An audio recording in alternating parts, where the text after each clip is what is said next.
Hi అండి, welcome back to our channel. ఈరోజు నేను మంచి హెల్తీ రెసిపీ ప్రిపేర్ చేశాను ఇంట్లో. ఇదేంటంటే నేను చూపిస్తాను కదా, దాన్ని గోండ్ అంటారు. దాన్ని వాటర్లో నానబెట్టుకున్నాను. కాసేపు అది మొత్తం వాటర్లో కరిగిపోయి మొత్తం మెల్ట్ అయిపోతుంది.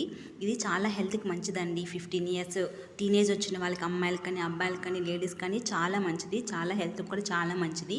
దాని అలా ఒట్టిగా తీసుకోలేం కాబట్టి నేను ఇలా పెసరపప్పు, బెల్లం ప్రెషర్ కుక్కర్లో ఉడికిచ్చేసుకొని పాయసంలాగా ప్రిపేర్ చేసుకున్నాను. ఎక్స్ట్రా వాటర్ ఏమి యాడ్ చేయలేదు.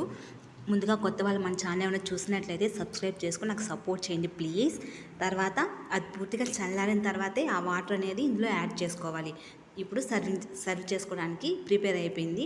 ఇప్పుడు చూడండి, వాటర్ మొత్తం కరిగిపోయింది. ఇప్పుడు దాన్ని తీసేసుకొని ఆ గ్లాసులో ఆ పాయసం ఉంది కదా, అందులో యాడ్ చేసుకొని అలా ఉంది కదండి, దాన్ని తినడానికి కూడా చాలా బాగుంది. నిజంగా క్రంచీగా ఒకసారి ట్రై చేయండి. పిల్లలకి ఖచ్చితంగా చేసి పెట్టండి. చాలా అంటే చాలా హెల్దీ. ఇలాంటి మరిన్ని వీడియోస్ కోసం please do subscribe my channel.